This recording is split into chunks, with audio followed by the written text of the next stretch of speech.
Sahabat Dekrus, jumpa lagi dengan saya Dr. Hewan Ferry Firdaus. Pada hari ini kita mendapatkan kasus pada anjing. Itu penyakitnya namanya ranula atau mukosel. Ranula pada hari ini yang terjadi adalah ranula sublingual. Artinya ranula yang terjadi di bawah lidah, ya. Apa itu ranula atau mukosel? Orang sering menyebutnya itu pembengkakan pada kelenjar ludah, ya, akibat adanya gangguan aliran saliva atau air ludah, ya. Yang kita ketahui ada 4 kelenjar ludah pada anjing, ya. Ada kelenjar parotis, ada kelenjar submandibularis, ada kelenjar sublingual, dan ada kelenjar zygomaticus. Nah, kasus pada anjing ini yang terjadi adalah ranula pada sublingual, jadi di bawah lidah. Penyebabnya tidak diketahui secara pasti. Yang jelas itu ada sumbatan dari kelenjar ludah, sehingga air ludah ini akan tertumpuk di kelenjar tadi. Tapi disinyalir kemungkinan ada trauma lokal yang terjadi di rongga mulut, ya, mungkin karena benturan benda asing, mungkin juga bisa. Ada juga yang mengatakan neoplasia, atau neoplasia itu sejenis tumor tapi dia jinak gitu, ya, tidak berbeda dengan anak cancer. Bagaimana treatment yang dilakukan untuk anjing yang terkena kasus ranula ini? Kita saksikan video berikut ini. Jangan lupa subscribe dan tonton sampai habis, ya.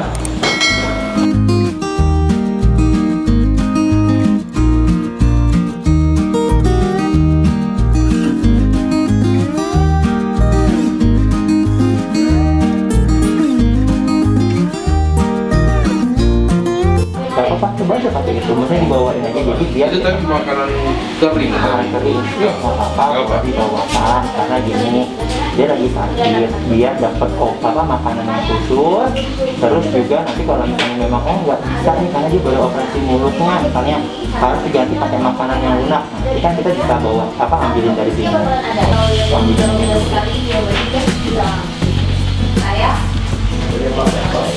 Sungai, dari dia bilang sungai. Sungai itu memang ada di bawahnya, ada dari badannya sebelumnya, ada dari riwayat sebelum mamanya, kayaknya soalnya dia bawa dari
Pagi sahabat Dekrus, pagi ini saya akan melakukan pemeriksaan darah, yaitu pemeriksaan hematologi untuk pasien yang akan melakukan operasi pada hari ini. Karena prosedurnya agak lama, jadi kita akan langsung ke hasilnya saja. Ini hasil pemeriksaan darahnya udah keluar. Untuk apakah anjingnya bisa dioperasi atau tidak akan didiskusikan sama dokter Ferry. Nah, ini kalau kita lihat, nah ini ada sejenis daging tubuh itu neoplasia, ya, seperti itu. Tapi ini sebenarnya adalah kelenjar ludah pada anjing yang berada di bawah lidah, ya, sublingual. Nah, ini akan kita treatment, yang kita akan lakukan pembedahan, ya. Oke. Nah, anjing ini tadi datang sudah dilakukan proses cek secara klinis, pemeriksaannya, examination. Kemudian dilakukan cek darah untuk menentukan apakah hasil darahnya bagus untuk siap dioperasi. Dan anjing ini kita operasi dengan menggunakan mesin anestesi.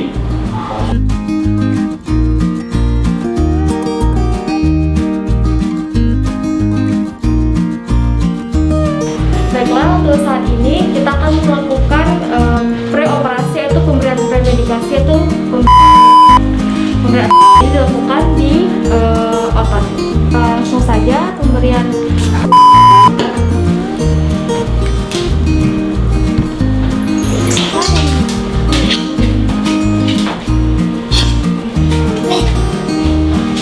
Untuk selanjutnya kita akan melakukan pemasangan infus langsung ke dalam pembuluh darah.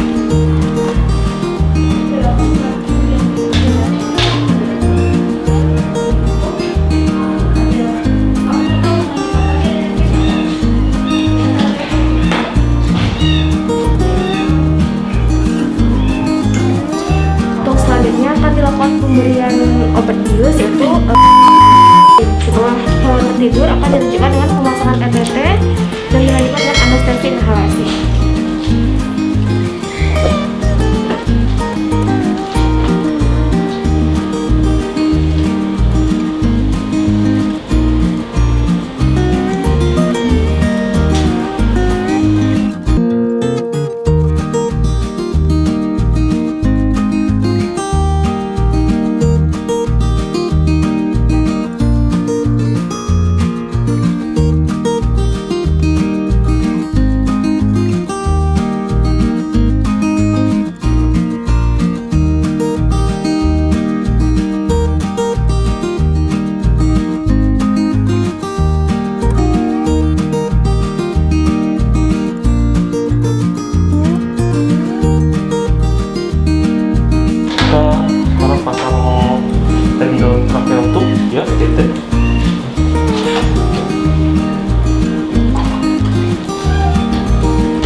terpasang, tinggal kita koneksikan ke mesin anestesi.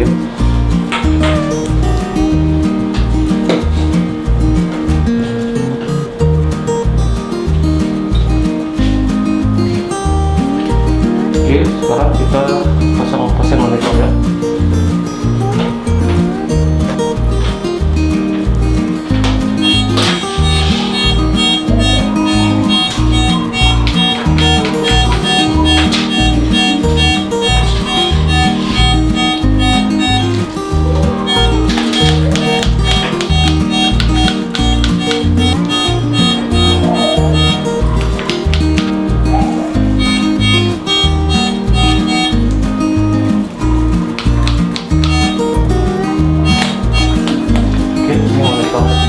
Terbaca semua ya.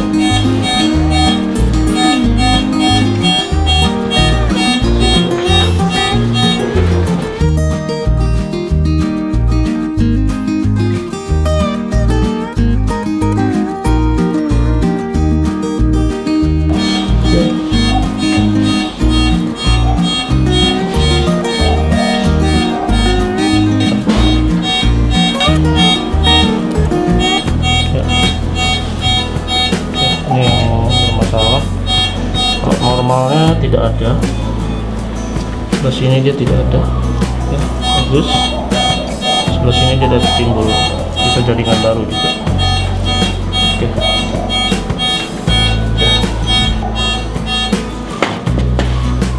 Tengah-tengah.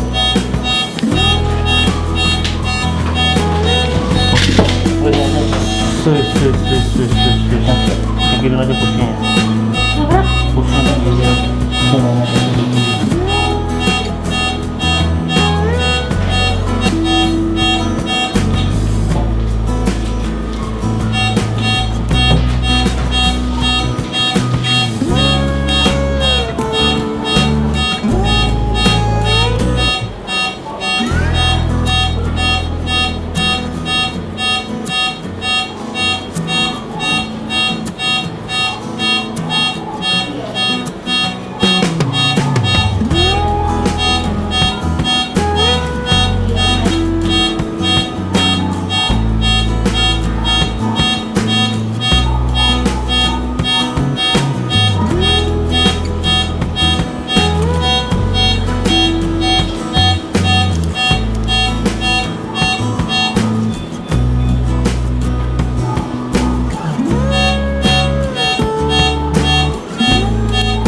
Kayak tumor ya.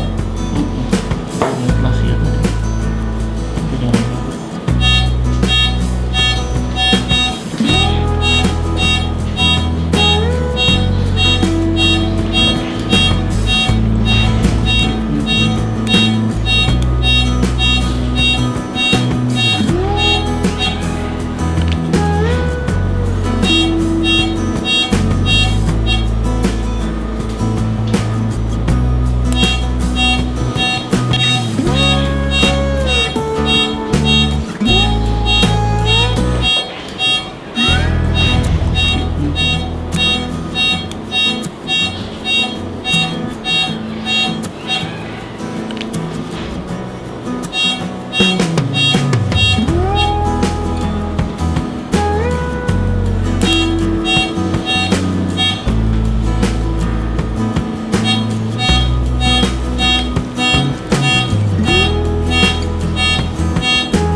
Ini sudah kita jahit.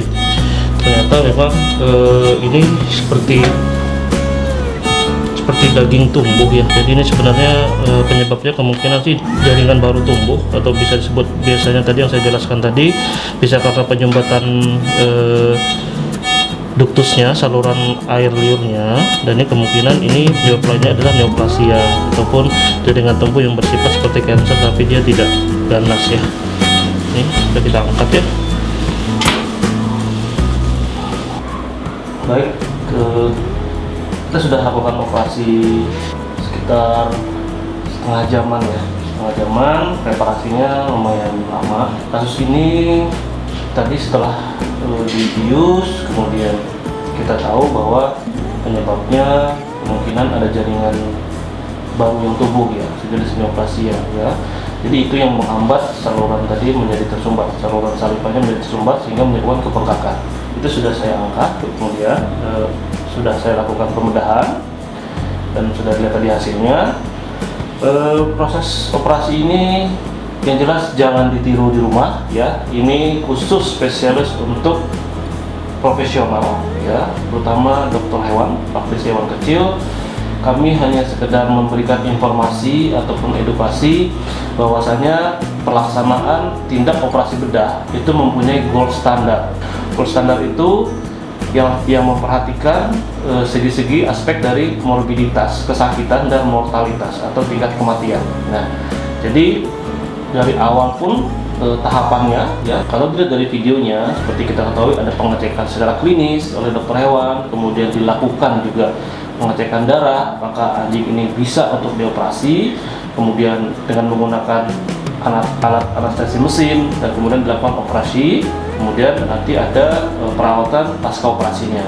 Nah, semua itu dilakukan secara bertahap untuk memenuhi kaidah SOP, standar operasional, gold standarnya suatu tindak bedah ya. Jadi biar teman-teman juga tahu bagaimana sih gold standarnya operasi tindak bedah yang bagus, yang baik. Jadi mengetahui alur bagaimana proses standar operasional satu tindak bedah pada hewan ya. Jadi memang dengan kemajuan zaman, dengan teknologi alat yang canggih gitu, jadi ini kita terapkan di klinik Tegus Pet Center yang hampir sama sebenarnya dengan operasi pada manusia ya. Nah, mudah-mudahan ini bisa memberikan gambaran untuk sahabat Tegus bahwa hewan pun sama, prosesnya sama dengan operasi pada manusia. Standar operasional yang kami lakukan itu dari step 1, 2, 3, 4 ini menggambarkan bahwa kita sudah semakin maju ya, artinya tingkat keilmuan, tingkat fasilitas juga skill, kemudian pengetahuan juga meski di-upgrade, artinya meski juga ditingkatkan, alhasil akan mendapatkan hasil yang lebih maksimal. Salah satu kelebihannya dengan penggunaan anestesi mesin itu hewannya itu, pasiennya tingkat kesakitannya sangat rendah. Jadi benar-benar anjing atau kucing ini tidur dengan lelap ya, tidurnya dalam sekali, deep gitu. Jadi dia tidak merasakan kesakitan. Jadi tidak ada istilah ketika di tengah operasi anjing atau kucing itu bangun ya. Nah, itu yang perlu saya tekankan. Kemudian tingkat mortalitasnya itu sangat rendah ya. Jadi tingkat kematiannya ketika kita menggunakan mesin anestesi ini, mortalitasnya itu sangat rendah sekali. Nah, untuk itu mudah-mudahan adanya gambaran seperti ini bisa menunjukkan bahwa pengetahuan teknologi terutama di bidang kedokteran hewan ini terus berkembang, suatu pelayanan medis di bidang kedokteran hewan terutama di praktisi hewan kecil. Dan terima kasih untuk sahabat-sahabat The Cruz sudah mendukung channel ini, sudah nonton, mudah-mudahan bisa bermanfaat ke depannya. Sampai ketemu lagi di konten-konten berikutnya. Bye-bye.